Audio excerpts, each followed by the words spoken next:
Eh bien le bonjour, bonjour à vous tous. Nous sommes lundi matin, on est le 25 novembre je pense. Et ben, je vous fais un petit point de là où j'en suis. Bon, il doit être 10 h du matin. Je savais pas trop ce que j'allais faire aujourd'hui. Voilà, je n'avais pas démonté encore les roulements. Je voulais voir un peu comment ça allait se faire, tout ça. Bon, j'ai pas filmé, mais j'ai démonté. J'ai démonté les roulements, donc notamment le roulement de boîte, le gros roulement qui donne, le gros roulement qui est au niveau de la cloche d'embrayage, là, voilà, vous l'entendez. Il y a du jeu là-dedans, ça crépite dans tous les sens, donc il est complètement mort. Celui-là, il est sorti très facilement. Comment j'ai fait je me rappelle plus comment j'ai fait, mais j'ai tapoté, je crois, avec une cale de bois qui prenait bien la largeur là. Et j'ai tapoté tout doucement et pouf, il est tombé vraiment celui-là sans problème. Donc je me suis dit, oh bah si les autres sortent comme ça sera top. Et en fait, j'avais filmé ça, j'avais fait ça quand vendredi, je crois, ouais. J'avais cru que j'avais filmé, en fait, j'avais pris une belle photo de mon doigt qui appuyait sur, sur le bouton. Je l'avais pas mis sur vidéo, j'avais mis sur photo et je m'en suis rendu compte quand j'avais terminé. Parce que bon, je faisais ça comme ça, voilà, avec vous. Du coup, donc j'étais beaucoup en questionnement, notamment par rapport au vilebrequin. Voilà, ce vilebrequin là. Donc effectivement, Michel, comme tu me disais sur un message, il est un peu rouillé. Il a dû être resté un peu. Oui, on voit bien là. Par exemple, l'attaque. On voit bien. Là. Moi, j'ai pas travaillé. Hein, je l'ai pas nettoyé spécialement. Hein, mais on voit bien qu'il doit y avoir un endroit qui était resté à l'air. Donc peut-être qu'il est resté démonté un bout de temps. Je sais pas trop. Enfin, peu importe. Quoi qu'il en soit, bah voilà, il y a les deux roulements là, ici là. Celui qui est là, j'essaye même pas de l'enlever parce que j'ai pas d'accroche. J'ai un vieil arrache-moyeu mais qui est trop gros, je vais tout abîmer, donc c'est pas la peine. Donc je me suis dit, le vélo, là, je vais l'emmener, je vais aller à Auch. Donc aujourd'hui on est lundi mais c'est fermé, donc bon, je reprends le boulot demain, donc je sais pas encore quand j'irai. Mais à Auch, il y a donc deux endroits où je peux aller. Donc le premier endroit, c'est l'endroit où j'étais allé pour faire réaliser les cylindres. Parce que j'aimerais en fait qu'ils me testent un peu. Voilà, qu'ils me testent un petit peu le vilebrequin, tout ça. Et le deuxième endroit, c'est Harley. Il y a un concessionnaire garage Harley à Auch. Apparemment, les gars, ils sont super sympas. Donc j'avais envie en fait d'y aller avec le vilebrequin et avec aussi les carters du milieu là. Je vous explique pourquoi. Les roulements d'axe des bielles, les roulements d'axe des bielles ici là, je voudrais les changer tant que je sais démonter ça. Et comme il y a du jeu, voilà, vous voyez le jeu qu'il y a, comme il y a du jeu, je voudrais le démonter. Sauf que ça, je suis pas capable de le faire tout seul. Enfin, je suis pas capable, non. Je me le sens pas, j'ai pas les outils, il y a une histoire d'équilibrage, il y a plein d'histoires, et c'est vraiment pas mon taf. Donc j'ai pas envie de faire de conneries avec ça. Donc ce que je vais faire, c'est que je vais commander tout ce dont j'ai besoin là, toutes les pièces dont j'ai besoin, je vais les commander, je vais attendre de les recevoir, et j'irai à Auch, donc dans les deux endroits, on verra lequel je serai inspiré à aller, j'en sais rien encore. Peut-être d'abord commencer par Harley, parce que comme eux, ils connaissent ces machines et qu'ils ont déjà des références de cotes, des référentiels, eh bien, ça sera peut-être plus facile. Donc, je dirais avec le vilebrequin et avec les deux carters du milieu, donc par là où est logé le vilebrequin, et avec les roulements, et puis comment on appelle ça, les joints spi, parce que je me dis, tant qu'à faire, autant qu'il me le remonte en fait. Autant qu'il me remonte les roulements. Pour les démonter, c'était allé, tiens, je vais vous montrer, je me suis fait un système d'arrache roulement. Je savais pas trop comment faire, j'avais essayé avec un serre-joint et puis des cales, machin, parce que bon, voilà, j'ai ces cales là qui vont sur ma toupie là, c'est des bagues de 50 par où du coup le roulement peut passer en fait. Voilà, si je vous montre par exemple, ça c'est le roulement de sortie de boîte qui va à la transmission secondaire. Le roulement peut passer dedans. Voilà. Ce qui me permet en fait de pouvoir mettre une cale de bois sur le dessus.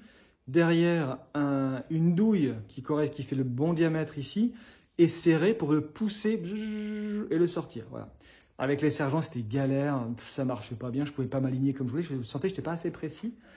Du coup, je me suis dit, bah, tiens, je vais me fabriquer un arrache, tu vois, un arrache roulement. Et donc, c'est tout con, hein. J'avais des boulons Japi là, à l'atelier, là. Des boulons, donc des grands boulons, là, de 8, là, c'est du 8. J'aurais préféré du 10, mais j'avais pas de 10, donc c'est du 8. Eh bien, donc voilà, j'ai passé mon boulon Japi dans le trou de la douille, là. Et puis, j'ai mis ma cale tac, à l'intérieur du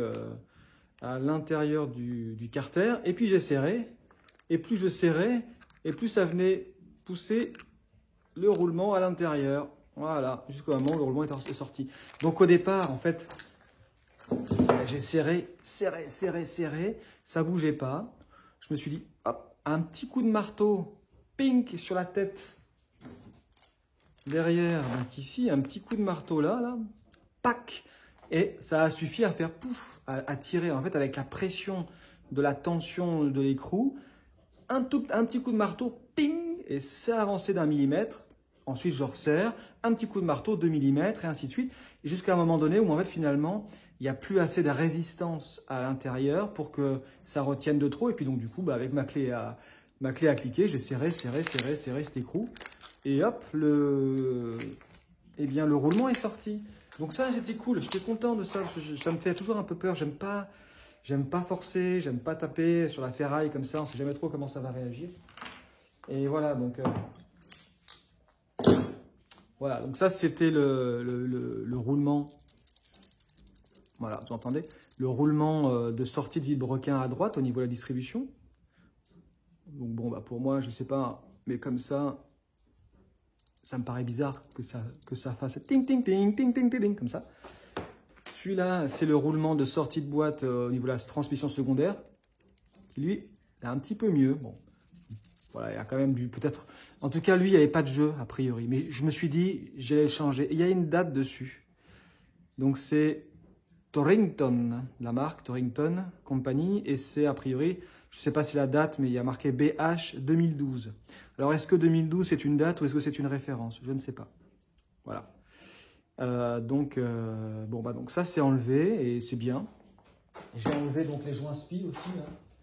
Les deux joints SPI. Donc ça, c'est le joint SPI du vilebrequin à gauche. Et ça, c'est le joint SPI de la sortie de boîte pour la transmission secondaire.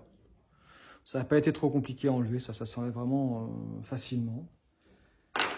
Donc ça c'est cool, donc ça a été démonté et puis je vais prendre le téléphone dans l'autre sens pour vous montrer un petit peu le carter. J'ai nettoyé le carter du milieu là, j'ai essayé de le nettoyer un peu mieux. En fait j'ai acheté un ensemble de brosses métalliques au laiton là à monter sur une visseuse et du coup je nettoyais le dessus là parce qu'en fait tout le carter central il n'a pas été poli, donc il est plein de rugosité liée à la fonderie. Hein, et c'est dans ces rugosités-là que vient évidemment se caler les crasses, quoi, la vieille huile toute pourrie, tout le merdier.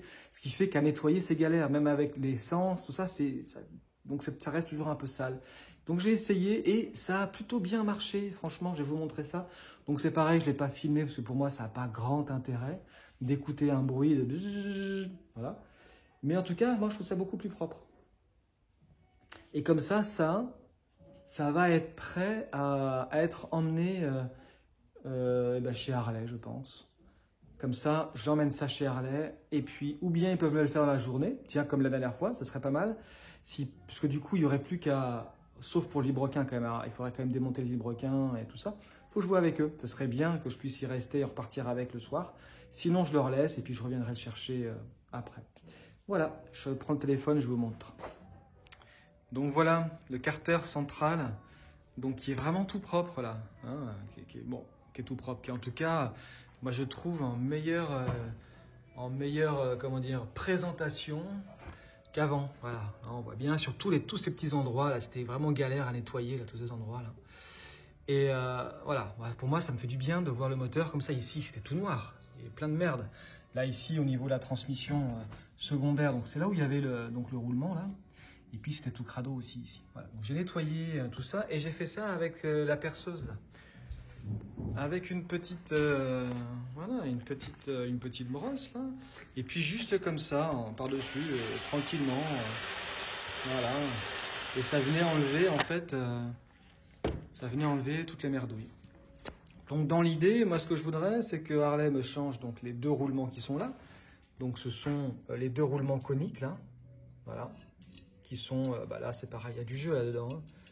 Je sais pas si vous voyez, tac, il y a du jeu dans tous les sens. Hein. Même là, la cage, là, c'est impressionnant. Tac. Donc je sais pas, est-ce que c'est normal, j'en sais rien, mais bon, voilà, c'est... voilà. Il y a du jeu, quoi. Donc on verra quand j'aurai les neufs. Oh, je verrai un petit peu la différence. Voilà. Donc comme ça, voilà. Donc ça, je voudrais qu'il me change ça, qu'il me change les roulements qu'il y a là au niveau de la bielle. Et puis qu'il remette en place aussi le roulement au fond, là, en sortie de bielle au niveau de la distribution. Et aussi, tant qu'à faire, le roulement que j'ai enlevé là-bas en sortie de boîte pour la transmission secondaire. Et les joints SPI, tant qu'à faire. A priori, c'est les seuls roulements que je voudrais changer. Tous les autres, ça marche. Hein.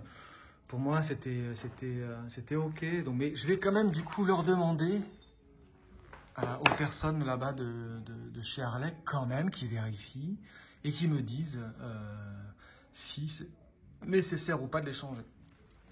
Voilà. Parce que, évidemment, tant qu'on en est là, eh bien, dans l'idéal, c'est que tout le travail puisse être fait, le maximum de travail puisse être fait. Quoi d'autre? C'est tout. C'est tout. Et donc, pour moi, ça va... je vais reprendre le téléphone dans l'autre sens.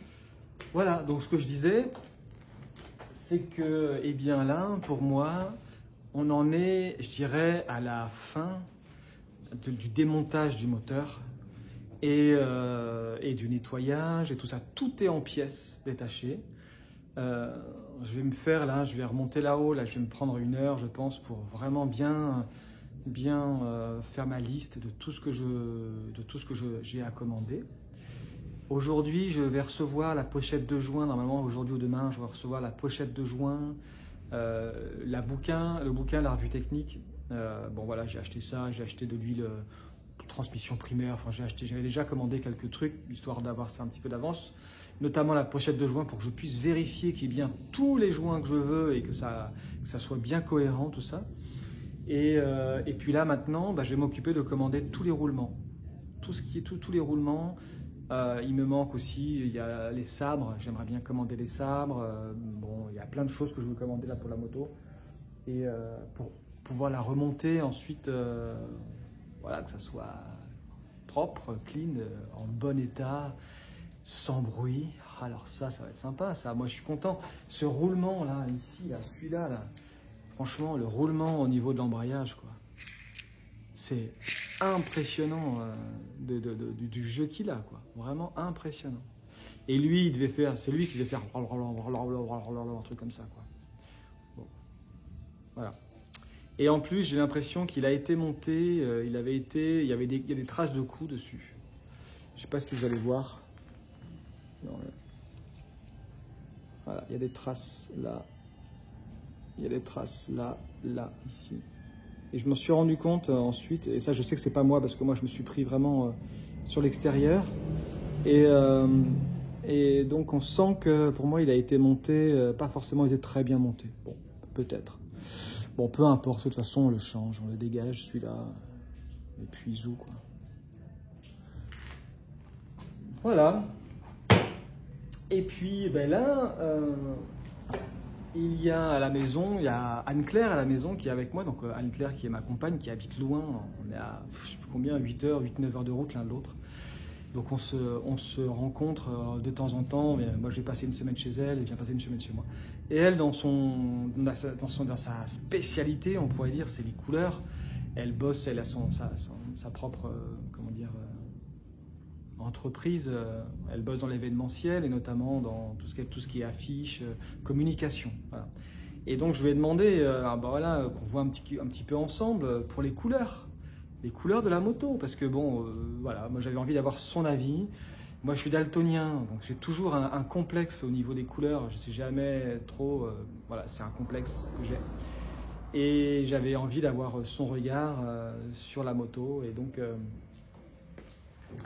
Et donc voilà, on s'est dit peut-être bien que on pourrait mettre une couleur genre ivoire, un blanc cassé, quelque chose de très simple. Moi, ce qui m'intéresse, c'est les contrastes. J'aime bien les contrastes. Et sur cette moto, je trouve qu'il y a beaucoup de contrastes, notamment au niveau du moteur. Et j'avais envie de rappeler ça. Et en même temps, moi, j'aime les motos blanches. J'adore ça. Voilà, comment dire, la Honda que j'ai, la Pacific Coast en blanc nacré. Donc, c'est un blanc cassé nacré que je trouve magnifique. La BM avec laquelle j'étais parti en Mongolie, donc une R100 GS Paris-Dakar, c'était la blanche, la couleur blanche, avec le gros réservoir de 30 litres, je crois, ou 31 litres, je ne sais plus. Et j'aime bien cette couleur cette couleur pour une moto. Donc je me dis, bon bah voilà, je vais pas être très original finalement si je la fais en blanc, en ivoire. Mais je me laisse quand même la possibilité de laisser mûrir tout ça pour voir si autre chose pourrait venir. Voilà. Et puis, bah tiens, je vais vous montrer un petit peu. Là, j'ai juste posé le réservoir dessus, là, le réservoir que j'ai acheté. Hein. Je voulais voir un petit peu ce que ça donne. Le réservoir, et puis la selle, et puis le garde-boue. Voilà. Hop, on va faire comme ça.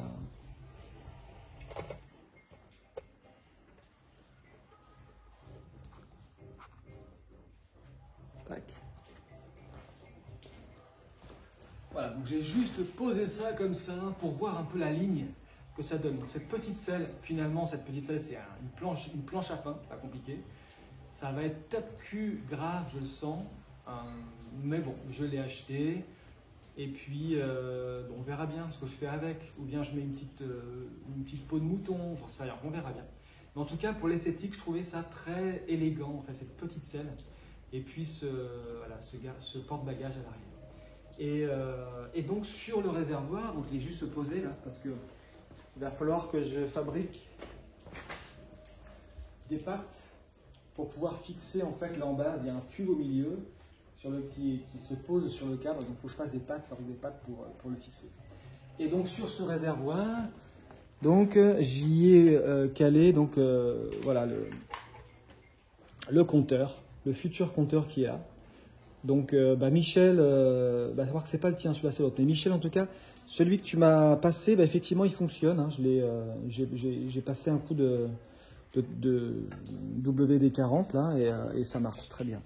Donc j'ai essayé, j'ai fait ça avec un petit coup de visseuse, un petit coup de WD-40 tranquillement, donc en sens inverse des aiguilles d'une montre.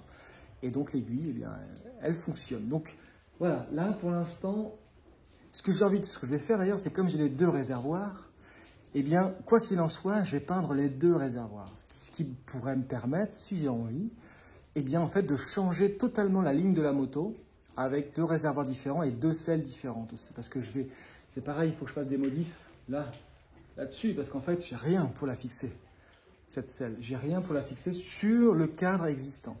Donc, je suppose que ces selles-là devaient être, au départ, sur des modèles plus récents et fixées avec un boulon traversant, et puis juste derrière posé, ou alors avec une petite, voilà, il y a un endroit pour pouvoir visser.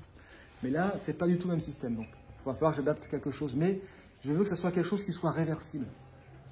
Autant pour le réservoir que pour la selle, pour que je puisse me remettre ce que je veux comme selle. Voilà.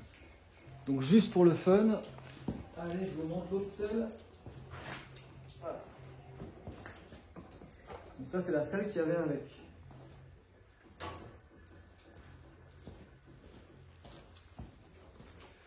Voilà, ça c'est la selle qu'il y avait avec quand je l'ai acheté.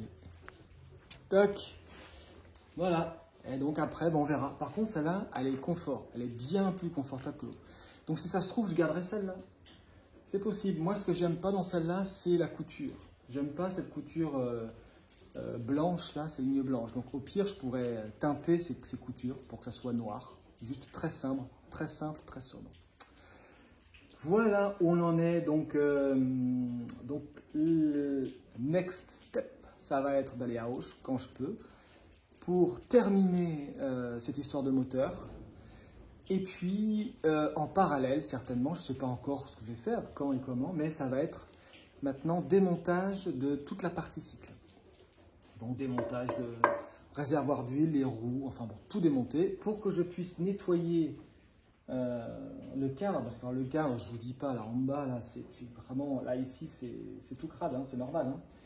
Donc nettoyer tout le cadre pour pouvoir le peindre, parce que je vais le repeindre, lui, parce que bon, vous avez vu au départ, hein, il y a des endroits où il manque de la peinture, et j'ai envie que ça soit clean, tout ça, donc voilà, une belle peinture noire, et ça sera parfait. Voilà.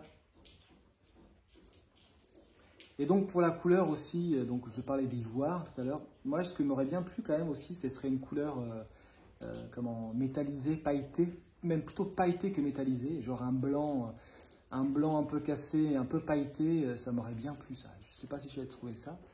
Et puis ensuite, à la fin, donc je vais voilà, mettre du vernis, évidemment par-dessus la peinture, je vais mettre quelques couches de vernis brillant. Et aussi, il faudra que je retrouve un sigle Harley pour pouvoir mettre sur les deux réservoirs. Bon, ben ça fera partie des recherches. Voilà, bon, bah écoutez, voilà, suite au prochain épisode, hein, et puis ben, je vous tiens au courant dès qu'il y a du nouveau, je vous tiens informé de l'avancée. Voilà, alors je vous souhaite une bonne continuation à tous. Encore une fois, bah, écoutez, c'est super que vous soyez là à suivre cette aventure avec moi. Et puis, je vous dis bah, alors à bientôt.